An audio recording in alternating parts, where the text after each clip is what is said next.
नमस्कार, मी अमित कोळेकर. तरुण भारतच्या न्यूज बुलेटिनमध्ये आपल्या सर्वांचं स्वागत. आता पाहूयात दिवसभरातील महत्त्वाच्या घडामोडी. महाराष्ट्र कर्नाटक सीमा प्रश्नासंदर्भात सर्वोच्च न्यायालयात दाखल असलेल्या दाव्याची सुनावणी 21 जानेवारी रोजी होणार आहे. या पार्श्वभूमीवर सुनावणीपूर्वी महाराष्ट्र सरकारने ठोस भूमिका व रणनीती ठरवण्यासाठी उच्चस्तरीय अधिकारी समितीची तातडीची बैठक बोलवावी अशी मागणी महाराष्ट्रातील खासदार धैर्यशील माने यांनी राज्याचे मुख्यमंत्री देवेंद्र फडणवीस यांच्याकडे पत्राद्वारे केली आहे.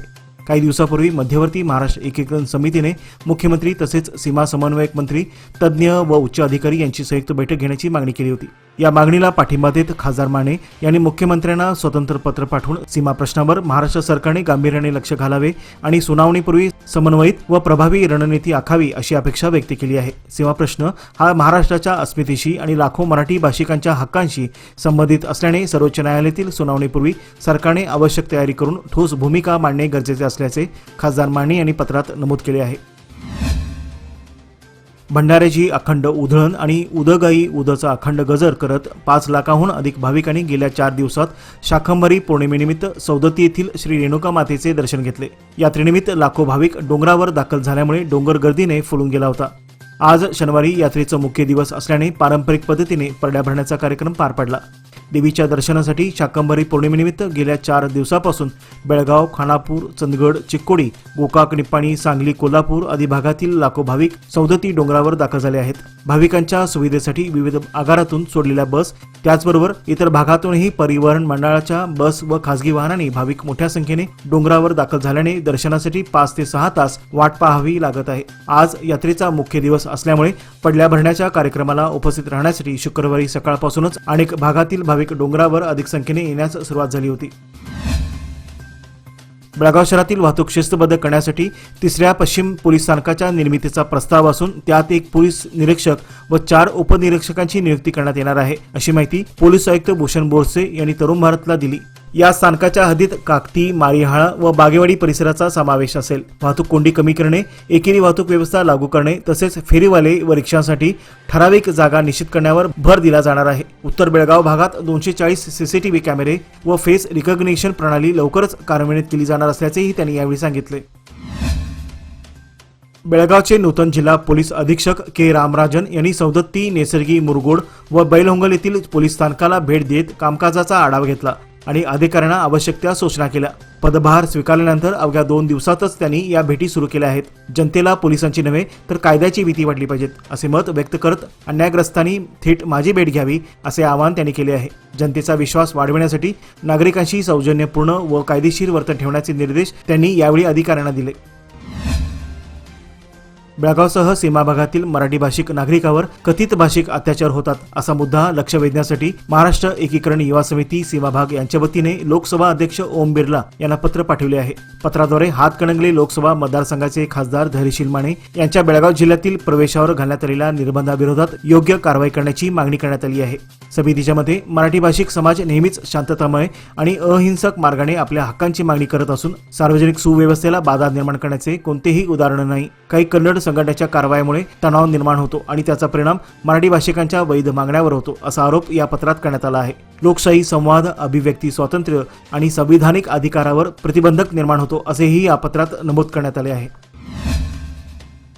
बेळगाव विमानतळावरून सुरू असलेल्या अनेक विमानसेवेमध्ये कपात केल्याने शहरातील व्यापाऱ्यांचे, उद्योगधंद्यांचे तसेच शैक्षणिक व संरक्षण क्षेत्राचे मोठे नुकसान होत आहे. त्यामुळे बेळगाव क्लॉथ मर्चंट असोसिएशन आणि ट्रेडर्स फोरम यांच्यामार्फत विमान अधिकाऱ्यांची भेट घेऊन तीव्र नाराजी व्यक्त करण्यात आली आणि बंद करण्यात आलेल्या विमानसेवा तात्काळ पूर्ववत करण्याची मागणी करण्यात आली. बेळगाव शहर हे व्यापार, उद्योग, शिक्षण आणि संरक्षण दृष्ट्या महत्त्वाचे केंद्र आहे. व्यापाऱ्यांनी प्रशासनाकडे विमानसेवा पूर्ववत सुरू करून दळणवळण सुरू करण्याची मागणी केली आहे. यावेळी अध्यक्ष सतीश तेंडुलकर, उपाध्यक्ष मुकेश संघवी व राजू पालीवाला, सेक्रेटरी मुकेश खोडा यासह अनेक पदाधिकारी उपस्थित होते.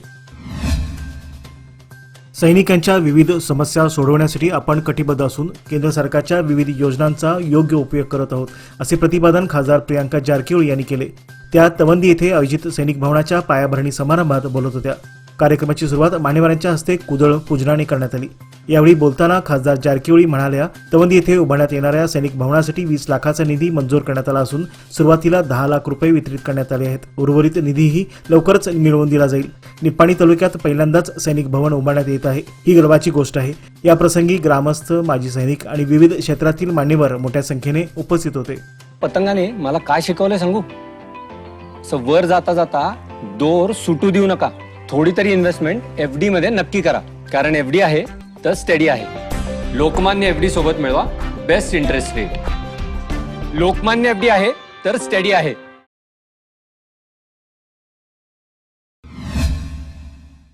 खादरवाडी गावच्या मुख्य अप्रोच रस्त्याच्या विकासासाठी सामाजिक कार्यकर्ते राजेश पाटील यांनी बेळगाव क्लब रोड येथील ग्रामीण विकास व पंचायत राज विभागाच्या कार्यालयासमोर सुरू केलेले आमरण उपोषण शुक्रवारी तिसऱ्या दिवशीही सुरूच होते।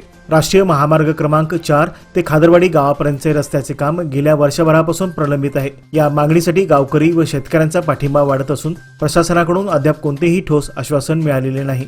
काम सुरू होईपर्यंत उपोषण मागे घेतला जाणार नाही, असे पाटील यांनी स्पष्ट केले आहे। यावेळी समितीचे नेते रमाकांत कोडुसकर यांनी आंदोलनस्थळी भेट देऊन राजेश पाटील यांना पाठिंबा दर्शविला आहे। महात्मा गांधी राष्ट्रीय ग्रामीण रोजगार हमी योजना मनरेगा रद्द करून केंद्र सरकारने गरीब, कष्टकरी आणि मजूर वर्गावर अन्याय केला आहे, अशी तीव्र टीका मुख्यमंत्री सिद्धरामय्या आणि उपमुख्यमंत्री डी.के. शिवकुमार यांनी केली। मुख्यमंत्री निवास कृष्णा येथे आयोजित पत्रकार परिषदेत ते बोलत होते। 20 वर्षापूर्वी माजी पंतप्रधान डॉक्टर मनमोहन सिंग यांच्या दृष्टिकोनातून ही योजना अस्तित्वात आली। आजपर्यंत कोट्यावधी ग्रामीण जनतेसाठी ही योजना संजीवनी ठरली होती। भारतातील ग्रामीण रोजगाराची कणा होती, परंतु पंतप्रधान नरेंद्र मोदी यांच्या नेतृत्वाखालील केंद्र सरकारने ही योजना रद्द करून जी रामजी नावाने एक गरीब विरोधी योजना आणली आहे। यात रोजगार हमी नाही, मजुरांच्या हक्कावर गदा आहे, अशी घणाघाती टीका मुख्यमंत्री सिद्धरामय्या यांनी केली। या पत्रकार परिषदेस मंत्री के.एच. मुनियप्पा, प्रियांका खरगे, चेलू रायसामी, शरण प्रकाश पाटील आणि नासिर अहमद यांच्यासह वरिष्ठ अधिकारी उपस्थित होते। निलावडे परिसरात धुमाकूळ घालणाऱ्या हत्तींच्या कळपाने गेल्या 4 दिवसापासून आपला मोर्चा दारोळी ओलमणी परिसराकडे वळवला आहे। खानापूर येथील गावामध्ये दिवसाढवळ्या ऊस पिकांचा फडशा उडवत भीतीचे वातावरण पसरले आहे। दारोळी ओलमणी येथील नाला व बुडशे शेतकरी परिसरात मोठ्या प्रमाणात ऊस लागवड करण्यात आली आहे। मात्र हत्तीसह रानडुक्कर, गवे, कोल्हे आदी जंगली प्राण्यांमुळे दरवर्षी शेतकऱ्यांना मोठे आर्थिक नुकसान सहन करावे लागत आहे। काही वर्षापूर्वी हत्तींचा उपद्रव थांबल्याने शेतकऱ्यांनी ऊस व इतर बागायती पिकांची लागवड वाढवली होती। मात्र पुन्हा सुरू झालेल्या हत्तींच्या हालचालीमुळे शेतकरी वर्ग चिंतेत सापडला आहे। चिकोडी तालुक्यातील बेलकुडा गावामध्ये एका विहिरीत नवजात बालिकेचा मृतदेह सापडल्याची दुर्दैवी घटना समोर आली आहे।